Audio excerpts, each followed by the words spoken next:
Sabíamos que nos esperaba un fuerte regaño de la maestra, pero justo marchábamos por el camino de tierra, que por el cansancio me pareció que se había alargado y que ya no medía 3 estadios de fútbol sino 6. Cuando escuchamos a nuestras espaldas llegar a una ruta 23, corrimos hasta el otro extremo del edificio y nos escondimos tras la pared. Vimos la figura de una mujer descender del autobús y venir rumbo al hospital. Todo lo que teníamos que hacer era esperar a que pasara de largo y entonces podíamos salir de nuestro escondite, pero después de unos minutos la mujer no aparecía. Con cuidado Mario se asomó y dijo, está buscando algo en el suelo. Yo no me asomé y la reconocí. Era la maestra Brenda, que seguramente buscaba las pistas que ya habíamos hallado nosotros. Maestra, le gritó Tania, casi se cae del susto cuando nos vio aparecer detrás del hospital. Pero qué impresión, ¿qué hacen aquí, niños? En vez de darle explicaciones e ideas para que sacara sus anteojos y nos volviera a caer un castigo encima, me adelanté y le di las respuestas. Le di las pulseras. Encontramos esto. Deberían ser 7, igual que las desaparecidas, pero no encontramos la que falta, dijo Mario. La maestra las recibió y las examinó sin que ninguno de nosotros se lo esperara. Se llevó una mano al rostro y los cubrió los ojos como si estuviera a punto de desmayarse. Entonces Mario y el bicho la tomaron de los brazos y evitara que se desplomara. Le ayudamos a llegar hasta una piedra justo a la sombra del edificio donde habíamos estado hacía unos minutos. ¿Se siente bien?, preguntó Tania. Quería agua, le ofrecí. Le di mi cantimplora. Ella bebió y tomó un poco de agua en sus manos para refrescarse el cuello y el rostro. Parecía uno de esos peregrinos que se extravían en el desierto y que son rescatados después de días de no probar ni un coco. Dio un respiro de alivio y nos dijo, vengo del pueblo de mi tía, fui a visitar a su hermano, tenía una duda terrible desde que ustedes me dieron las pulseras. ¿Saben cómo se llama él? Melquiades, dijo Mario. Entonces, estas son pulseras de los hermanos de las desaparecidas, se atrevió a decir Tania. No, exactamente. Dijo algo más increíble, dijo la maestra después de un trago de agua.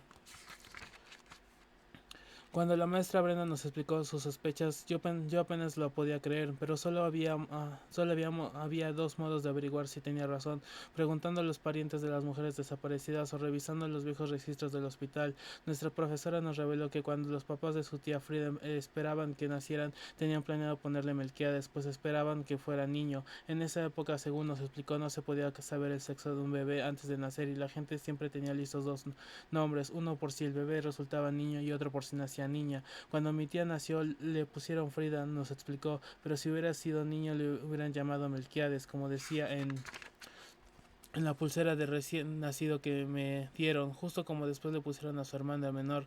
O sea que esos son los nombres que hubieran tenido las mujeres desaparecidas si hubieran sido niños, preguntó Tania mientras pensaba entre sus dedos dos de las pequeñas pulseras.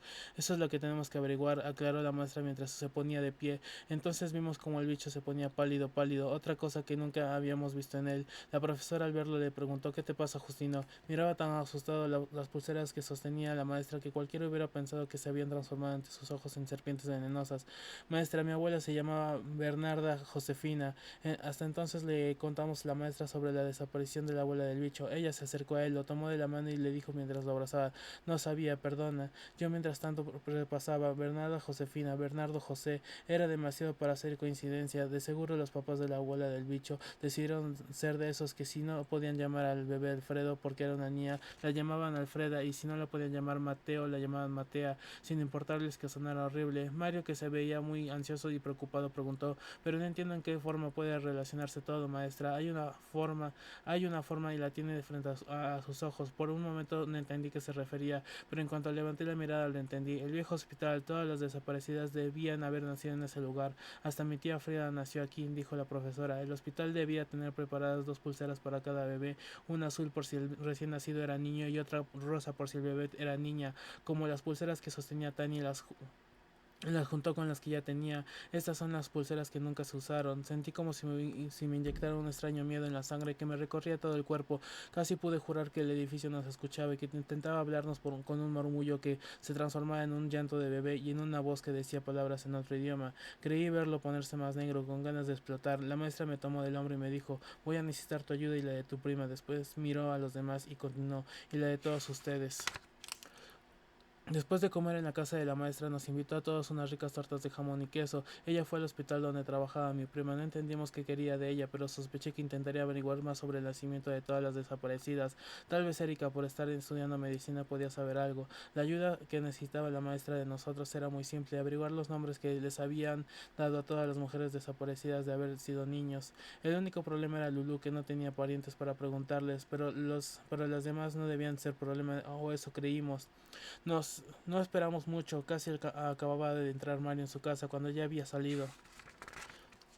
Afortunadamente ya no le había ocurrido traer a su perro, tal vez para no exponerlo a otra insolación.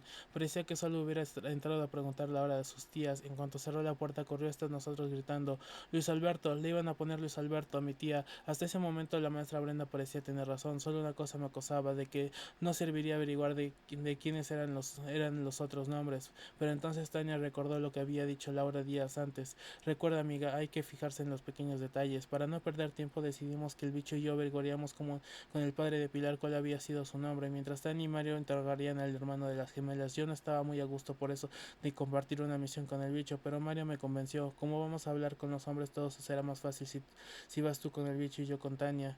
Caminábamos jujos, decía el bicho y yo en silencio, y no era fácil ni para él ni para mí. Si el día anterior me hubiera anunciado que iba a estar caminando con Justino Juárez a su lado y no huyendo de él, no lo hubiera creído.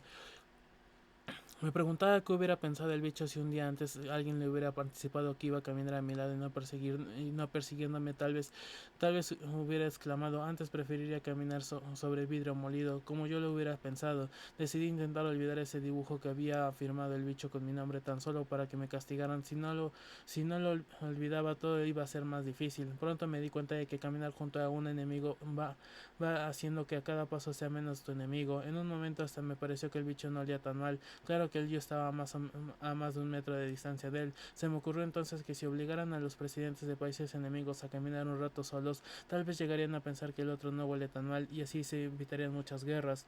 Pero si en algún momento pensé que el bicho era el peor de los hombres, era porque no había conocido al padre de Pilar, su único pariente. El hombre vivía en una casa vieja de lámina, y si no hubiera existido algún escritor de libros de terror, lo habría creado para que se moviera en las peores pesadillas de los niños. En cuanto tocamos, una voz rasposa preguntó: ¿eres tú, Pilar? No supimos qué responder. Entonces escuchó: no vas a hacer que me levante, ¿verdad? Pasa de una vez. El bicho decidió que lo mejor era pasar. Lo seguí a pesar de una voz me zumbaba en los oídos diciéndome: tú quédate afuera, te vas a arrepentir. Apenas habíamos entrado, un resorte en la puerta de metal cerró con violencia detrás de nosotros.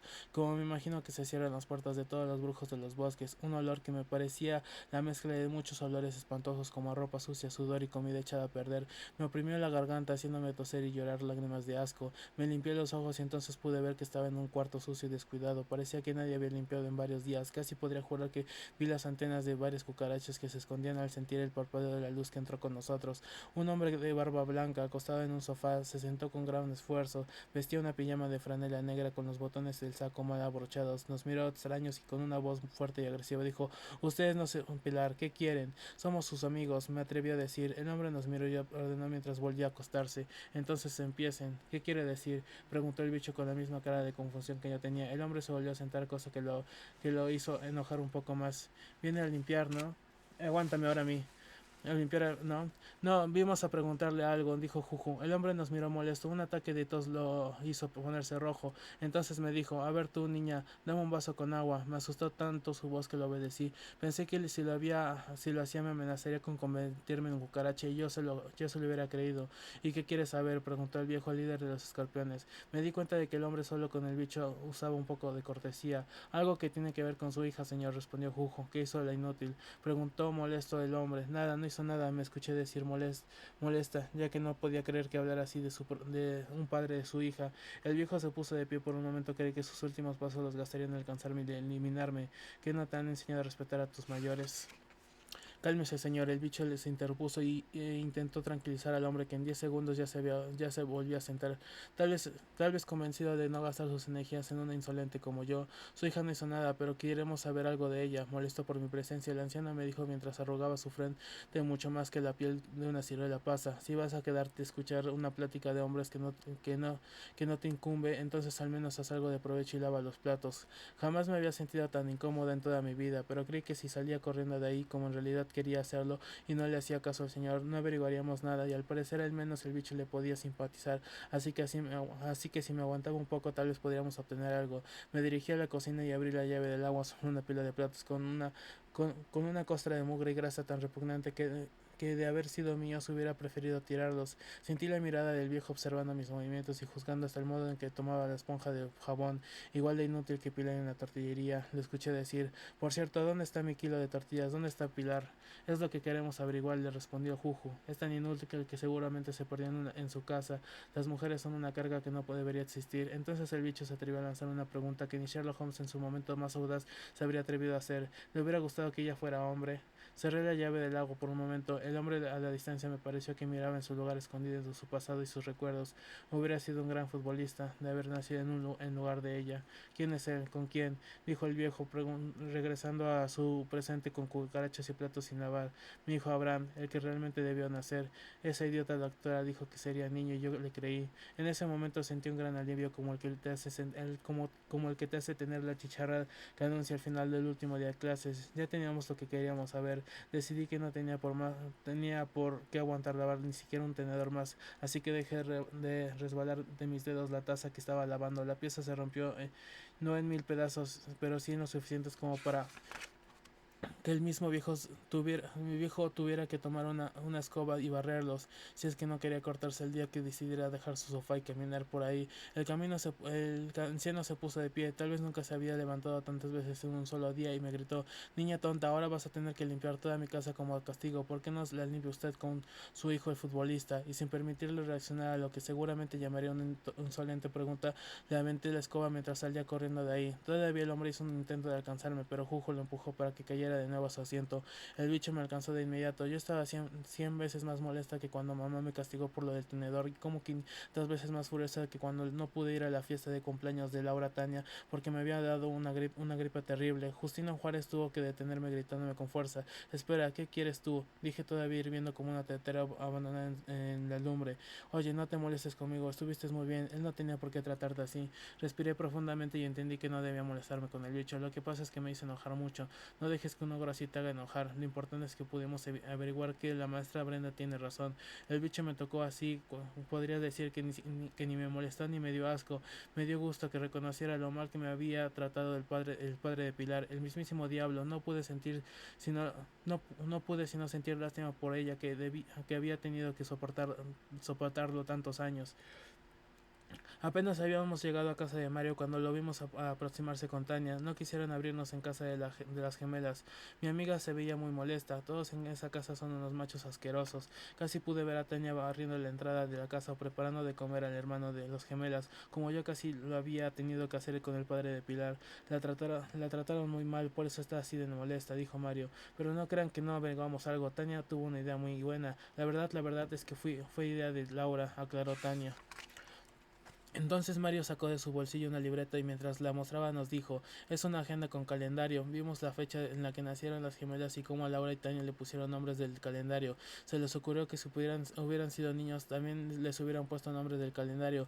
Para el 24 y 25 de diciembre, que fue cuando nacieron las gemelas, y los nombres masculinos son Delfino y Jesús. Todos nos miramos en actitud triunfante. Habíamos comprobado lo que la maestra Brenda sospechaba, pero yo tenía una rara sensación, tan rara como cuando te dicen te dice tu mamá que te va a cocinar algo maravilloso y te encuentras ante un saludable plato de verduras y de las que más odias. Sentí que no habíamos logrado nada aún.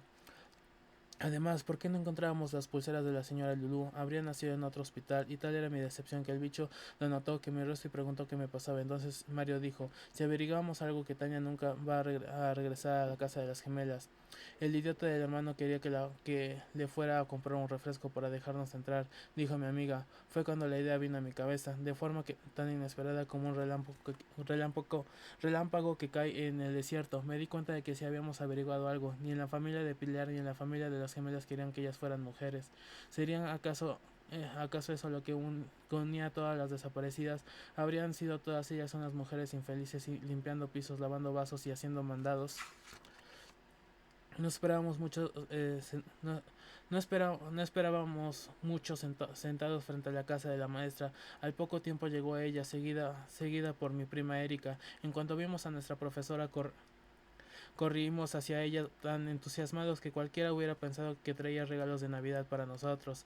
Todos queríamos ser el primero en decirle lo que habíamos averiguado. Nuestras voces competían y se escucharon revueltas como una ensalada y escandalosos como me imaginaba que debía escucharse un grupo de cotorros pidiendo que les dieran de comer. La maestra Brenda tuvo que pedirnos, por favor, hable uno por uno. Entonces nuestras voces ya no se oyeron confusas, pero creo que continuamos pareciendo cotorras ordenadas, pero cotorras. Sin embargo, al final entendió que su teoría era correcta.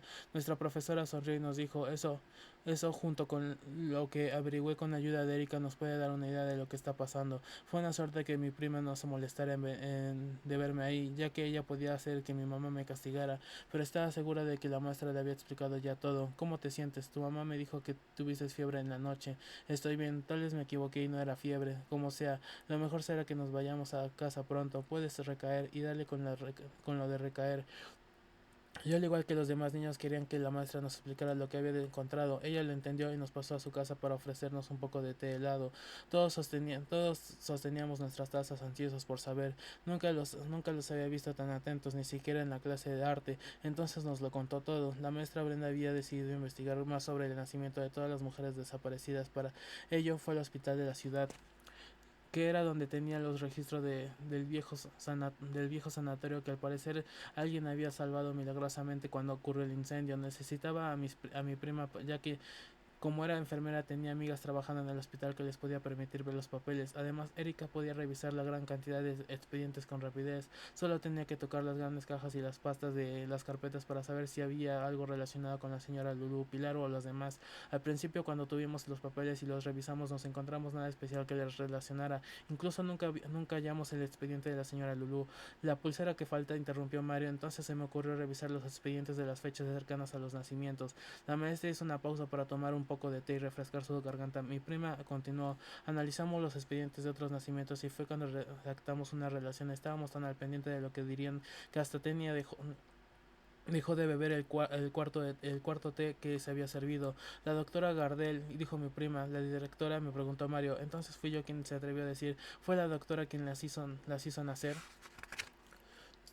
La maestra bebió un poco más de té, no sé si para hacer más emocionante la espera o porque quería poner un poco de orden a una idea que tal vez era más complicada de explicar. No, en realidad fueron otras personas, habló al fin.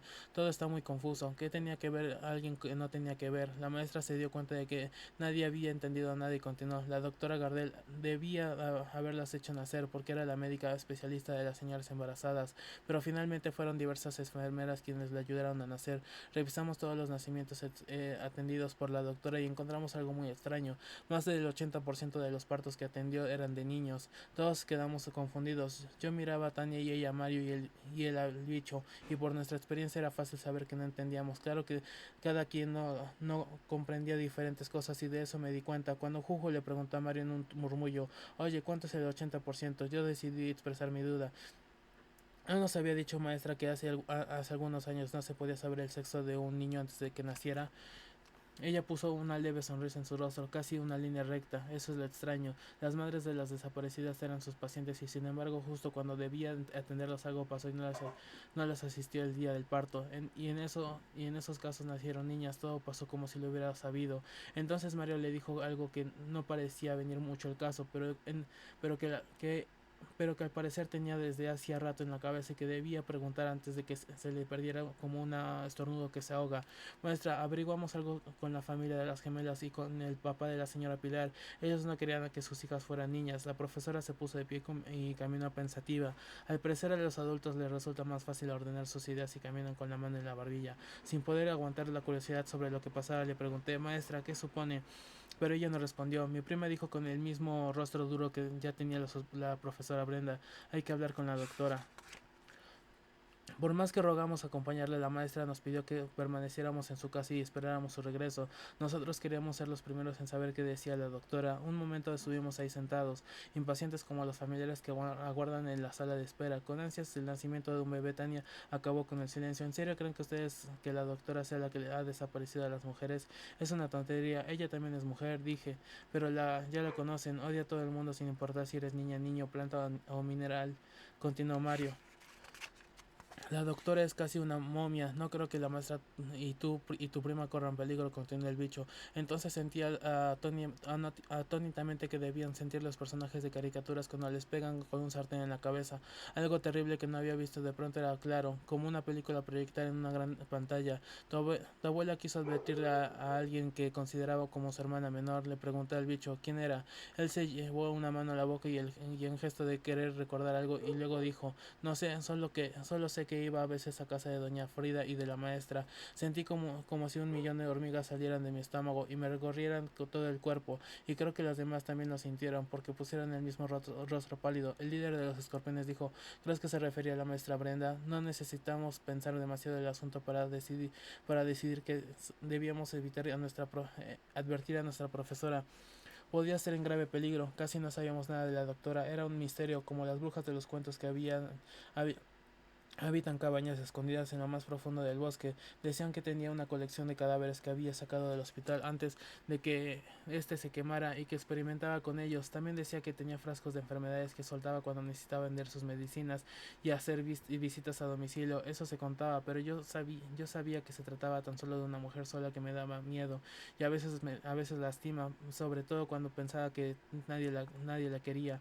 Corrimos tanto como pudimos hasta la casa de la doctora. El único que sabía dónde vivía era Juju, que tras indicarnos el camino nos dijo: tal vez necesitamos ayuda de los escorpiones. Ni Tania, ni Mario, ni yo estábamos seguros de que eso fuera cierto. Entonces el que el bicho se hubiera comportado bien hasta ahora no significaba que el garrapato y sobre todo el alacrán no fueran a intentar envenenarnos o hacernos algo terrible. Sin embargo, no nos opusimos, así que se separó de nosotros corriendo mientras nos aproximábamos a la enorme casa de la doctora y también directora de la escuela.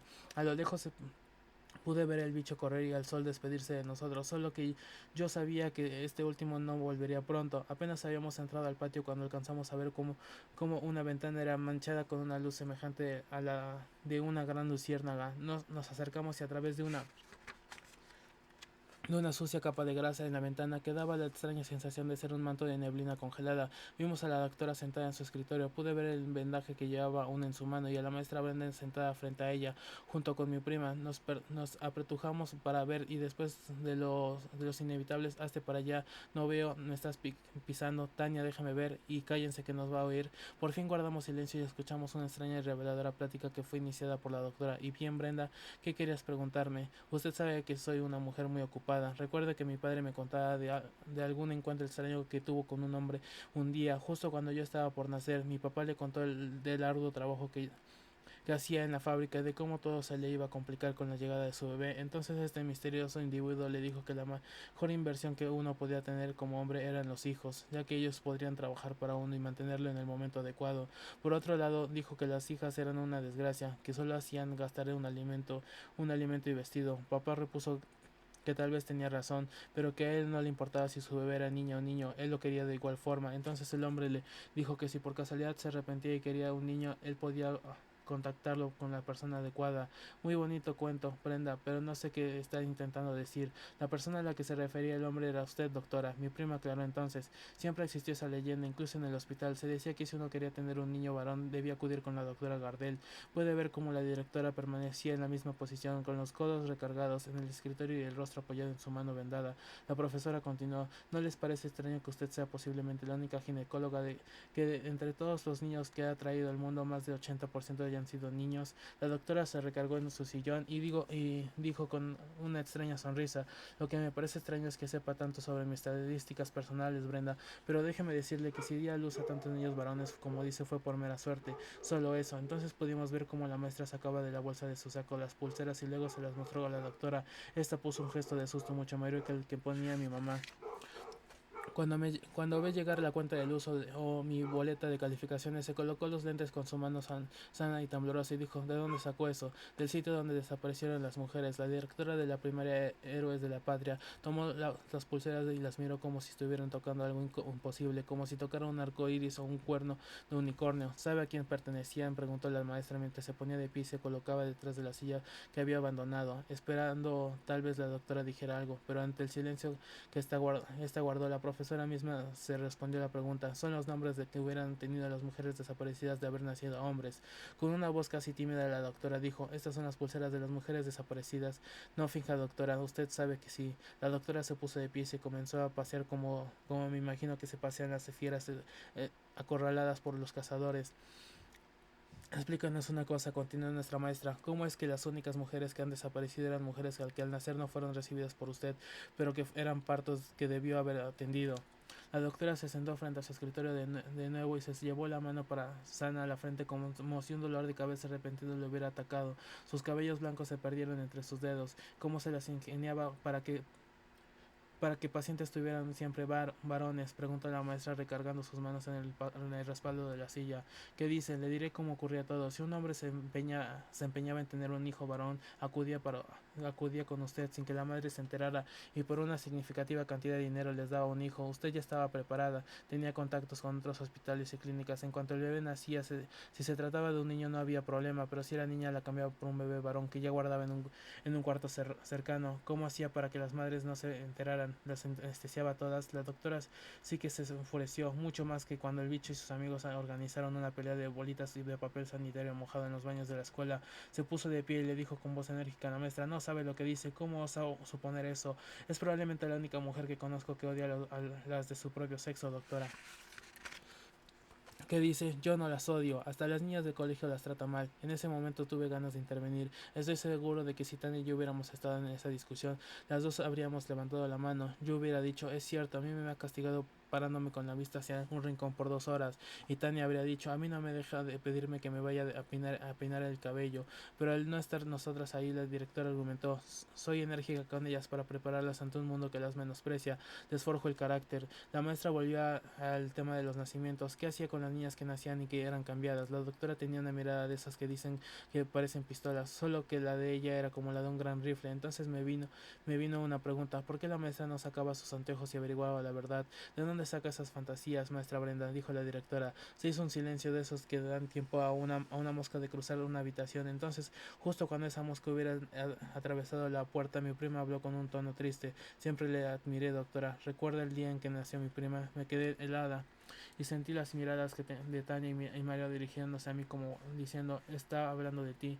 Yo tenía 2 años y usted me dejó presenciar el parto. Cuando la niña llegó al mundo no lloró ni respiró. La enfermera que la cargó dijo apenas: está muerta. Me quedé ahí paralizada. Vi entonces a la bebé, estaba azul. Entonces usted se la quitó de la enfermera y la puso su boca en la boca de la niña y le sorbió las flemas que tenía, les escupió y luego sopló pausadamente por la nariz de la bebé. Mi prima respiró y comenzó a llorar. Su piel azul se volvió blanca y luego amarilla y al final llegó a una rosa profunda. Mi prima hizo una breve pausa y luego preguntó: ¿cómo pudo matar a esas otras niñas? ¿Cómo puedes decir eso, Erika?, preguntó la doctora. Por un momento pareció conmoverse. Entonces la maestra, tal y como si hubiera escuchado mis pensamientos, sacó sus anteojos y dijo: no quería llegar a esto, señorita directora, pero le voy a preguntar algo y quiero que me responda de frente. La doctora regresó a su tono agresivo. ¿Qué hace? No me va a asustar con su absurdo sello. ¿Fue usted quien desapareció a las mujeres? ¿Cómo se atreve? ¿Cómo se hizo esa herida en la mano? No serían las uñas de mi tía intentando defenderse. ¿Qué dice? La maestra estaba parada justo frente a la directora. Nunca la había visto tan firme y segura. Por un momento hasta me pareció mucho más alta que su jefa. No es cierto, doctora, que esas niñas no debieron hacer, que nadie las quería y que usted en ese momento no pudo desaparecerlas y cambiarlas por un niño como hubiera querido y ahora quiere acabar con algo que no cumplió. Pero por extraño que pareciera, la doctora no dejaba de ver de frente a la profesora sin pestañear, como si quisiera que nuestra maestra viera hasta el fondo de sus ojos, pero eso sí, no respondió a sus preguntas. Está loca, conteste, doctora, sí o no. No tengo por qué responderle. Se encaminó hasta la puerta y la abrió, mostrando la salida. Salgan de mi casa, enseguida llamo a la policía. Eso es lo que queremos de este pueblo, doctora, que venga la policía. Hubo otro silencio, uno muy incómodo, uno que no se hubiera atrevido a interrumpir ni la misma policía, pero sí la directora. Entonces yo miré. La doctora dio media vuelta, salió del cuarto y dejó a la maestra y a mi prima sin saber qué decir. No se estaba más impresionado por la teoría de mi profesora, por haberme enterado del origen de mi sello en el que la doctora me había salvado la vida. Nos miramos los tres espías, no ocultábamos un poco más y oímos que la maestra Brenda tomaba el teléfono y que estaba sobre el escritorio. Escuchamos cómo la reja de la entrada crujía. De pronto aparecieron de entre las primeras sombras nocturnas el bicho y sus amigotes. Los vimos con tal desconfianza que el jugo nos tranquilizó. No se preocupen, ellos vienen a ayudar. El garrapata y el alacrán nos saludaron con un movimiento de cabeza y la verdad era que lo amistoso los hacía ver muy extraño. Ellos mismos deben haberse sentido incómodos al usar esa mueca tan extraña llamada sonrisa y que en ellos se veía tan forzada como una maleta de viaje llena y mal cerrada. Yo estaba a punto de comentarle al bicho lo que había entendido cuando este nos dijo. Yo pensaba que la idea de la maestra era seguir a la directora, como dijimos Tane, Mario y yo. El garrapata se atrevió a decir: la vimos caminando con prisa por la calle, solo que como nadie la seguía decidimos venir a buscarlos. Por hacer tan vieja camina muy rápido, dijo el alacrán. Nos tardamos ni 5 segundos en tocar a la ventana por la que espiábamos. Erika dio un brinco y le hemos pegado un susto tal que le hizo verse tan pálida. Ya voy. ¿Qué pasó? Ya voy.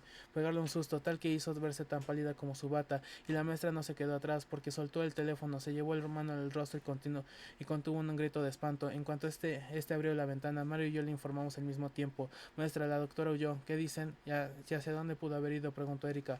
Debimos tomar la calle 15, dijo el bicho. Tania y yo nos miramos. Solo había un lugar a donde esa calle podía llevar.